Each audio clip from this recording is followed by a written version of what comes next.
Essence, এই essence যেন আমরা এই তরুণ প্রজন্ম আমরা যেন বুঝতে পারি, অতীতের মতো ভুলের জন্য আর পুনরাবৃত্তি না হয়।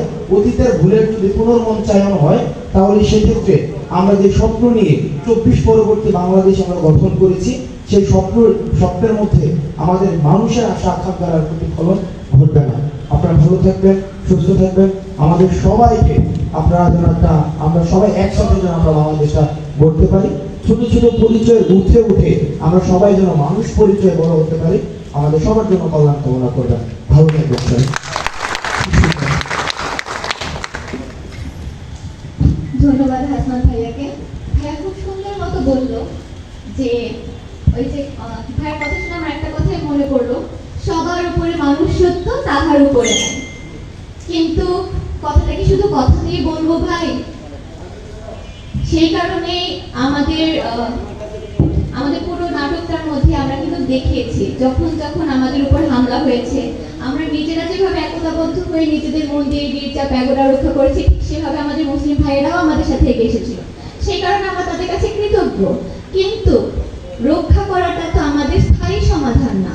আমরা আমাদের দেশে ওই যে মানুষ পরিচয় বা বাংলাদেশের নাগরিক পরিচয় বেঁচে থাকার জন্য আমরা স্থায়ী সমাধান চাই। স্থায়ী সমাধানের জন্য সংখ্যালঘু অধিকার আন্দোলন 8 দফা দাবি পেশ করেছে। আমরা 2021-এ অনেকে আমাদেরকে বলেছে যে হচ্ছে আপনি রাগ করবেন না ভাই, আমি যেটা ফেস করেছি সেটা বলছি, যে অনেকেই আমরা যখন প্রথম আন্দোলনে নামি আমাদের 8 দফা পেশ করার জন্য, আমাদেরকে এভাবে বলা হয়েছে যে ছাত্রলীগ ফিরে এসেছে সংখ্যালঘু নামে। আমাদেরকে এভাবে করে বলা হয়েছে, ভারতের দালাল এই নামে ট্যাগ দেওয়া হয়েছে। তো ভাইয়া, যখন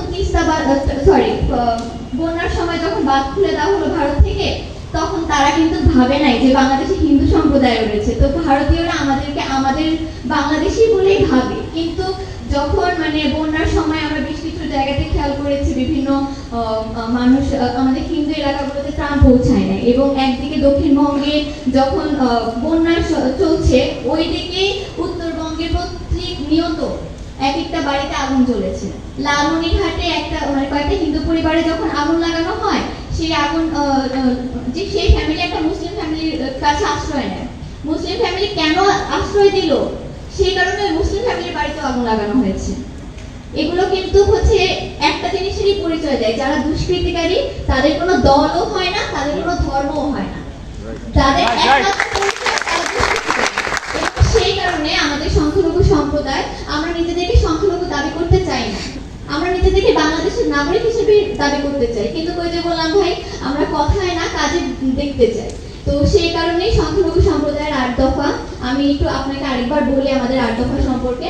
আমাদের প্রথম দফা হচ্ছে, যে সকল জায়গায় এখন পর্যন্ত হামলা হয়েছে সেই সকল ক্ষতিগ্রস্ত ব্যক্তিদের ক্ষতিপূরণ এবং পুনর্বাসন করতে হবে, এবং দোষীদেরকে বিচারের আওতায় আনতে হবে। দোষী যদি মুসলিম হয় তাতেও সমস্যা নেই, হিন্দু হয় তাতেও সমস্যা নেই, বৌদ্ধ হয় তাতেও সমস্যা নেই, খ্রিস্টান হয় তাতেও সমস্যা নেই। তার ধর্ম আমাদের কাছে ফ্যাক্ট না, তার একমাত্র পরিচয় সে দোষী, সে দুষ্কৃতিকারী, তাকে আইনের আওতায় এনে শাস্তি দেওয়া হবে। যেন পরবর্তীতে কোনো হিন্দু সাহস না পায় নিজের মন্দিরে হামলা না করতে, কোনো মুসলিম সাহস না পায় কোনো সংখ্যালঘু সম্প্রদায়কে হামলা না করতে, কোনো বৌদ্ধ সাহস না পায়, কোনো খ্রিস্টান সাহস না পায়, কোনো ধর্মের মানুষ যেন সাহস না পায়, কোনো দুষ্কৃতিকারী যেন সাহস না পায়। কারণ কোনো মন্দিরে কিন্তু রাজনীতির আওতাভুক্ত না, কোনো গির্জা কিন্তু রাজনীতির আওতাভুক্ত না, কোনো মসজিদ কিন্তু রাজনীতির আওতাভুক্ত না। তাহলে এই যে ধর্মীয় স্থান, এগুলো তো মানুষের আবেগের জায়গা, ধর্ম তো আমরা ধারণ করি, আমাদের এই জায়গাগুলো কেন তাহলে হামলার শিকার হবে? তো হচ্ছে বিগত 53 বছরে কোনো সরকারই এখন পর্যন্ত আমাদেরকে নিরাপত্তা দিতে পারে না, যার কারণে এবার আমাদেরকে অনেকেই বলা হয় যে সংখ্যালঘু সম্প্রদায় তো আওয়ামী লীগের একচেটিয়া ভোট ব্যাংক। সেই ঘটনা যদি সত্যি হতো তাহলে 2016 সালে ব্রাহ্মণবাড়িয়া নাসিরনগরের হামলা আমরা দেখতাম না, 2021 সালে আমরা রক্তাক্ত শহর দেখতাম না। যেহেতু আমরা বৈষম্য বিরোধী আন্দোলনের মাধ্যমে বাংলাদেশ 2.0 বা হচ্ছে নতুন আমরা বাংলাদেশ পেয়েছি, নতুন করে আমরা বাংলাদেশ সাজাচ্ছি, সেই 2021-এর রক্তাক্ত শহর যেন 2024 থেকে আগামী কোনো বছরে ফেরত না আসে, সেই দাবিটাই আমরা সরকারের কাছে এবং আপনাদের সকলের সাহায্যটা আমরা সেক্ষেত্রে চাচ্ছি। এবং আমাদের বিভিন্ন এলাকায় মানুষ ভয়ে আছে যে দুর্গাপূজায় কি হতে যাচ্ছে, 2021 কি আবার ফিরে আসবে?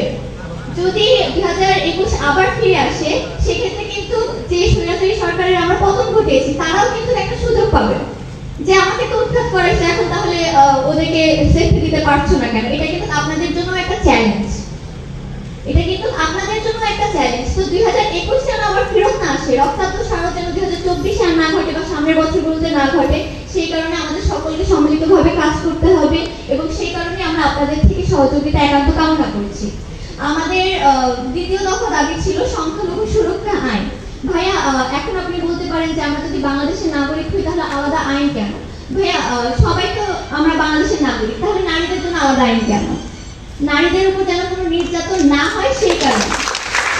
ঠিক সেইভাবে সংখ্যালঘু বা দেশে যারা ধর্মীয় দৃষ্টিকোণ থেকে সংখ্যায় কম, সেই মানুষগুলো যেন দেশের কোনো ক্রান্তিকালে তারা যেন কোনো হামলার শিকার না হয়, সেই কারণে আমরা সংখ্যালঘু সুরক্ষা আইনটা চাচ্ছি তাদেরকে।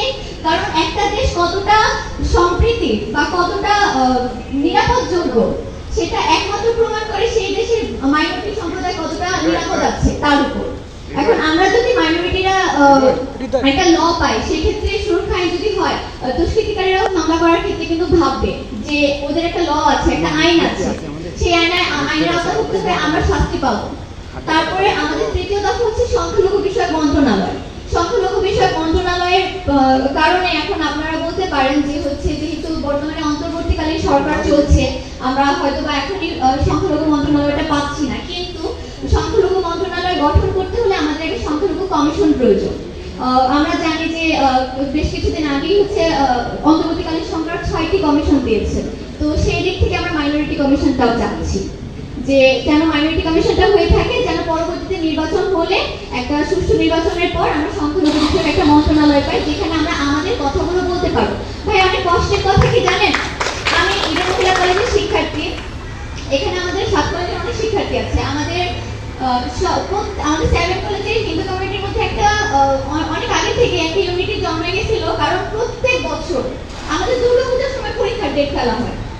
বছরে 365 দিনের মধ্যে 360টা দিন থাকতে পার্টিকুলার দিন আমাদের দুর্গাপূজার 5টা দিন, সেখানে সপ্তমীর দিনে কেন পরীক্ষার ডেটটা ফেলতে হবে? অষ্টমীর দিনে কেন পরীক্ষার ডেটটা ফেলতে হবে? যদি সংখ্যালঘু বিষয়ক মন্ত্রণালয়টা থাকে, সেক্ষেত্রে তারা একটা সুনির্দিষ্ট একটা চার্ট করতে পারবে যে এই দিনগুলোতে আমাদের কোনো কিছু রাখা যাবে না বা আমাদেরকে একটা করতে হবে, মানে একটা পরীক্ষার ডেটটা ঠিকঠাক মতো রাখতে হবে, বা আমাদের কি কি দাবি আছে, আমাদের সেই দাবিগুলো আমরা কার কাছে পৌঁছাবো।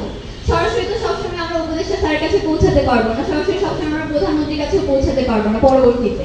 তো সেই কারণে সংখ্যালঘু বিষয় মন্ত্রণালয় থাকলে আমরা মন্ত্রণালয়টাকে ঠিক মতো হচ্ছে নিজেদের দাবিগুলো জানাতে পারবো।